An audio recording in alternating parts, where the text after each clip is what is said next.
आयुर्वेद परिचय एवं सिद्धांत में आप सभी छात्रों का स्वागत है।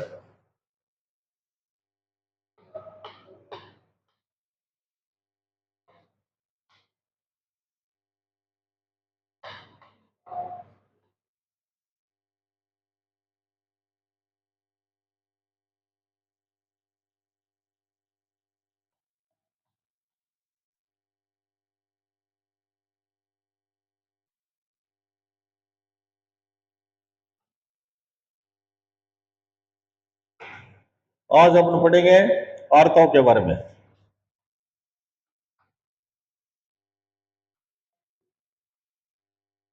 आर्तव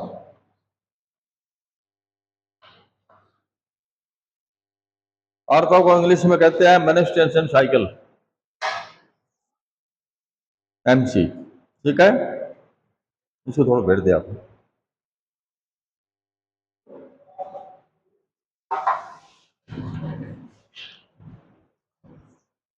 संस्कृत में इसको ऋतो भवम, इससे ऋतु शब्द से अण प्रत्यय लगाने से आर्तव शब्द बना है। आर्तव की उत्पत्ति कैसे होती है? आर्तव रस धातु की उप धातु है। हाँ, रस धातु की उप धातु है, अतः इसकी उत्पत्ति रस धातु से होती है। स्त्रियों में रस धातु के आर्तव काल में कालानुसार समय आने पर योनि मार्ग से रक्त रूप में निकलता है। रक्त स्राव का काल 12 वर्ष की अवस्था से प्रारंभ होकर 50 वर्ष की आयु तक रहता है, पश्चात नष्ट हो जाता है, अपने आप ही बंद हो जाते हैं। यह रज की प्रवृत्ति व निवृत्ति देश काल भेद से भी शीतोष्ण आदि के कारण अल्प या अधिक होती है। समय के अनुसार ये अल्प और ज्यादा भी हो सकती है। 1 मास तक परिपक्व होता हुआ आर्तव, आर्तव मतलब बिंब, समय पर वायु द्वारा धमनियों में से होकर योनि मार्ग की ओर लाया जाता है। इसी समय गर्भावस्था की धमनियों से भी रक्त बाहर आता है। यह आर्तव स्राव 12 वर्ष से प्रारंभ होकर 50 वर्ष तक रहता है। यही अवस्था रजोनिवृत्ति की है। 50 साल बाद में रजोनिवृत्ति हो जाती है। आचार्य वाग्भट के अनुसार जो आर्तव स्त्रियों में प्रतिमा गर्भा से आकर 3 दिन स्रवित होता रहता है उसे आर्तव कहते हैं। प्रत्येक ऋतु काल में होने के कारण आर्तव कहलाता है। ऋतु काल यह आर्तव 12 वर्ष की आयु से शुरू होकर 50 वर्ष की आयु में क्षय हो जाता है। अग्नि महाभूत प्रधान है इसमें आर्तव में, जो गर्मी है। जो आर्तव 1 मास में योनि मार्ग से आवे अपिच्छल, चिपचिपा नहीं होना चाहिए। आर्तव स्राव काल में जलन व पीड़ा नहीं होनी चाहिए। जिसकी मात्रा कम हो या तथा न अधिक हो, अर्थात सामान्य हो। जो प्रत्येक मास में 5 दिन तक स्रवित हो। पदम, पदम माने लाल कमल, अल्प तक तथा इंद्रगोप के समान वर्ण वाला हो, वह आर्तव शुद्ध कहा जाता है। आचार्य सुश्रुत के अनुसार जो आर्तव कुछ काला वर्ण विकृत गंध वाला होता है वह शुद्ध होता है। ये आचार्यों ने अपने अपने मत दिए हैं। जो आर्तव खरगोश के रक्त के समान या लाक्षारस के समान हो, वह वस्त्र पर लगने पर धोने पर छूट जाए, वही आर्तव गर्भ धारण में समर्थ होता है। जो ब्लड है वो कपड़े में लगाने के बाद में अगर उसको धोएंगे तो वहां साफ हो जाएगा, उतर जाएगा, उसको शुद्ध मतलब आर्तव कहते हैं। आचार्य वाग्भट के अनुसार जो आर्तव खरगोश के रक्त के समान, लाक्षा के रस के समान तथा जो लगे हुए वस्त्र पर धोने से छूट जाए, वह आर्तव श्रेष्ठ होता है। आर्तव गर्भ की उत्पत्ति के कारण होता है। आचार्य सुश्रुत के अनुसार ऋतु काल रजो दर्शन के पश्चात 12 दिन तक रहता है। ठीक है, ऋतु काल किसको कहते हैं? एम से आने के 12 दिन तक। आगे फिर और आचार्यों ने अपना मत दिया है। जिस प्रकार खिला हुआ पुष्प सायकाल संकुचित हो जाता है, उसी प्रकार ऋतु काल के व्यतीत होने पर भी स्त्री की योनि बंद हो जाती है। जब ऋतु काल होता है ना, उसके बाद में जो योनि है वो बंद हो जाती है। योनि मतलब गर्भाशय। आचार्य वाग्भट ने आर्तव दर्शन होने पर 12 दिन या 16वें दिन तक को ऋतु काल कहते हैं। वाग्भट है ना, वो 12 दिन या 16 दिन, 16 दिन तक, यानी एमसी का टाइम होता है 3 दिन और फिर आगे 13 दिन। ये 16 दिन जो है ये आर्तव काल का ऋतुकाल कहा जाता है इसको। कौन सा? ऋतुकाल। इसमें बच्चा मतलब क्या है, गर्भ में ठहरता है। बच्चा जो होता है ना वो इन 16 दिनों के अंदर ही होता है। 16 दिन बाद में बच्चा नहीं होता। गर्भ मतलब योनि है वो बंद हो जाती है, ठीक है नहीं, गर्भाशय मुंह है वो बंद हो जाता है। आचार्य वाक्भट ने आर्तव न होने पर 12 दिन या 16 दिन तक ऋतुकाल कहते हैं। जिस दिन से आर्तव निकलना प्रारंभ होता है उसी दिन से लेकर 16वीं रात्रि तक के समय को ऋतुकाल कहते हैं, ठीक है। यह 16 रात्रि गर्भ धारण करने योग्य समय होता है। आर्तव वह स्रोत, ये आचार्य चरक ने आर्तव वह स्रोत नहीं माना है। आचार्य सुश्रुति के अनुसार आर्तव वह स्रोत दो है, एक तो गर्भाशय, एक आर्तव वह धमनिया। जो ब्लड निकलता है वो गर्भाशय से या फिर धमनियों से, मतलब धमनी के जो है वो गर्भाशय के अंदर आती है और गर्भाशय ब्लड निकलता है गर्भाशय से। स्नायु विवेचन, अब अपन पढ़ेंगे स्नायु विवेचन।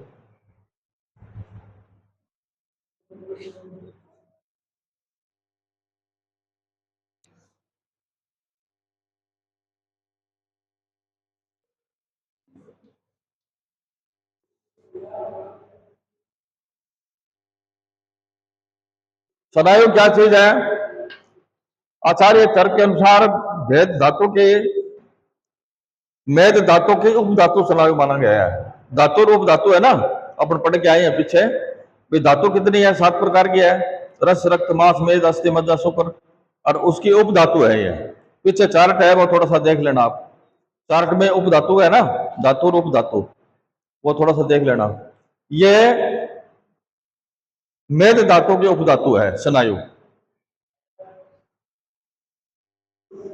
जो शिराएं मेद के स्नेह भाग को प्राप्त कर लेती है वे ही पाचित होकर स्नायु के रूप में हो जाती है। क्योंकि जिस शिरा तथा स्नायु में इतना ही अंतर है कि शिराओं का भाग मृदु होता है और स्नायुओं का भाग खर होता है। खर का मतलब कड़ापन। स्नायु के 4 प्रकार है। प्रतानवती, वर्तन स्नायु, प्रतानवती,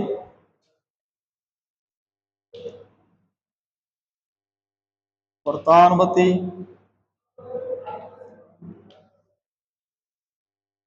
2 नंबर पे आएगा आपका वृत्त स्नायु।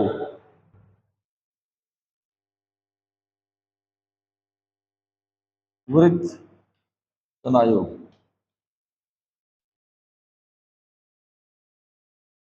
और तीसरा आएगा इसका नंबर सुशिर स्नायु और पृथ्वी स्नायु।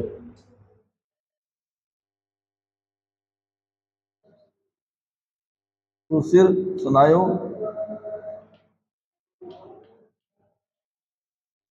और पृथ्वी स्नायु।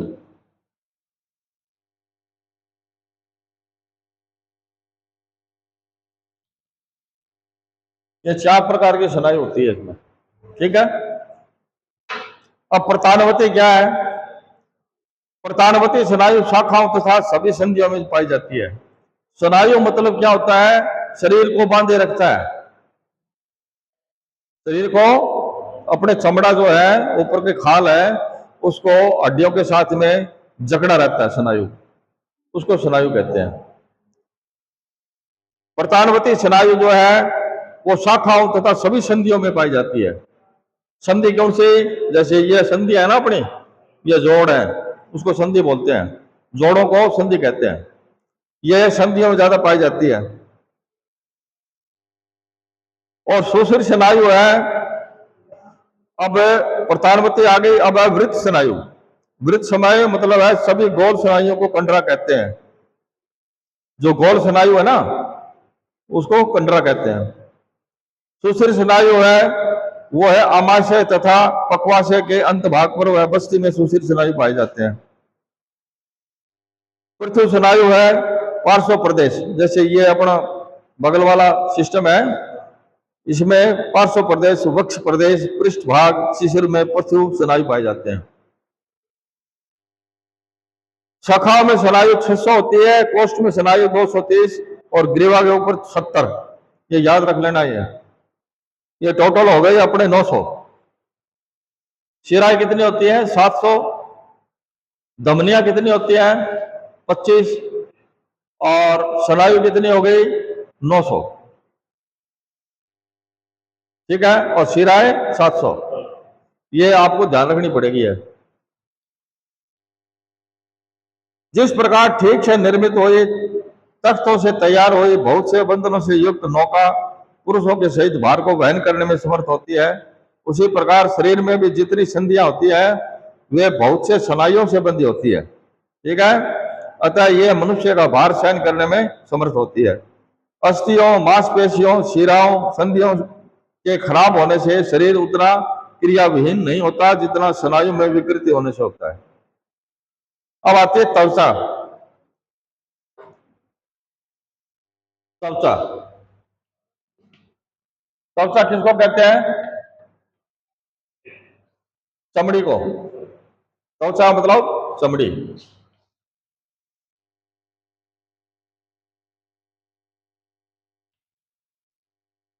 ये कुल कितने प्रकार की होती है त्वचा? अब आगे आएगा, इसको पढ़ते हैं अपन।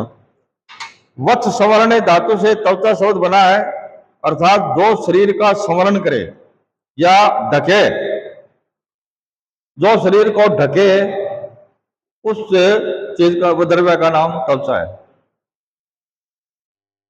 त्वचा की उत्पत्ति कैसे होती है? आचार्य चरक के अनुसार त्वचा मांस धातु की उपधातु है। मांस धातु की। ये अपनी सारणी आपको देखनी पड़ेगी घर पे थोड़ा, इसको करना। वैसे नोट्स लिखा देंगे बाद में, मुख्य मुख्य जो है ना उसके नोट्स लिखा देंगे आपको। भाई शिराएं कितनी होती है, स्नायु कितना होता है? धमनियां कितनी होती हैं, वो आपको नोट्स के अंदर बता देंगे। अभी फिलहाल इसको पढ़ दो एक बार, थोड़ा घर पे रीडिंग करना और बाकी यहीं भी पढ़ते रहो। त्वचा की उत्पत्ति आचार्य चरक के अनुसार त्वचा मांस धातु की धातु है। आचार्य सुश्रुत के अनुसार क्या है? भूतात्मा अधिष्ठित शुक्र तथा शोणित के पक्व हो जाने पर, शुक्र और शोणित के पक्व हो जाने पर जिस प्रकार दूध पर मलाई उत्पन्न होती है, उसी प्रकार 7 त्वचाओं के अंतर बनते हैं। इसी को आचार्य वाग्भट ने इस प्रकार व्यक्त किया है। त्वचा के भेद। त्वचा के आचार्य सुश्रुत, भाव मिश्र तथा सारंगधर ने 7 तथा चरक ने 6 भेद माना। आचार्य सुश्रुत के अनुसार 7 भेद है। ठीक है। अब 7 भेद कौन कौन से हैं? अवभाषिनी त्वचा एक नंबर पर। अवभाषिनी,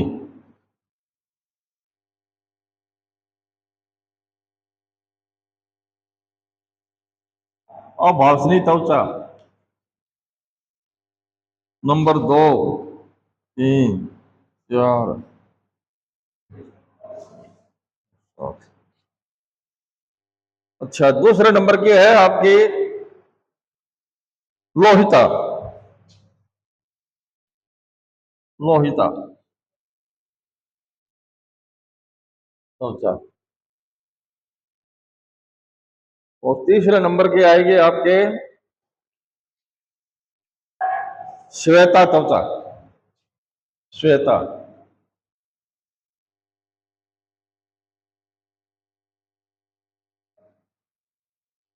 और चौथी है ताम्रा त्वचा, वेदनी त्वचा। ताम्रा त्वचा।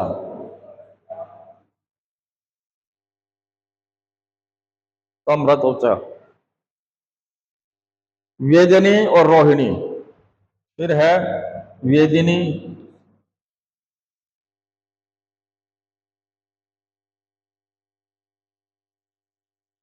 रोहिणी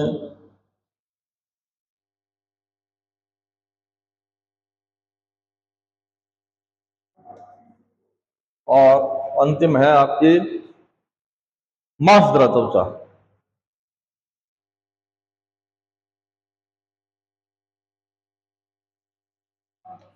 मांसद्रा त्वचा। ये 7 प्रकार की त्वचा होती है। लेयर है ये अपने, ये जो चमड़ी है ना, ये चमड़ी के अंदर 7 लेयर है। मतलब इसमें सबसे पहले क्या है, अभाषणी। अपन जैसे ऊपर हाथ लगाएंगे, अभाषणी अपने आभास होता है भी कुछ चीज छुई है, कोई चीज छूना, इसको बोलते हैं अभाषणी। हमारे को आभास हो गया कभी कोई छुई है कोई चीज, उसको बोलते हैं अभाषणी। लोहिता त्वचा, जिसके अंदर अपने ब्लड की नलियां रहती है, वो दूसरी इस त्वचा के नीचे रहती है, और भाषणी के नीचे लोहिता, मतलब खून की शिराएं। उसके बाद में आता है आपका श्वेता, फिर उसके अंदर एक सफेद चमड़ी टाइप की त्वचा होती है, उसको श्वेता कहते हैं। ताम्रा, उसके नीचे की जो भाग होती है उसको ताम्र वर्ण की होती है, वो अपने तांबा होता है ना, तांबा, उसके वर्ण की होती है वो त्वचा, इसलिए उसको ताम्र वर्ण कहते हैं। फिर है वेदनी, अपने जो दर्द होता है वो वेदनी त्वचा के टच होने के बाद दर्द होता है, ऊपर वाले के दर्द नहीं होता। नीचे जो त्वचा है ना, उसके ताम्र वर्ण की जो है, उसमें कोई सुई चुभो दे या कोई और है, कांटा लग जाए, तो जो वेदनी त्वचा के ऊपर जो टच करेगी तब अपने को वेदना होगी। उसके बाद में रोहिणी त्वचा, ठीक है। और रोहिणी के बाद में मांसद्रा।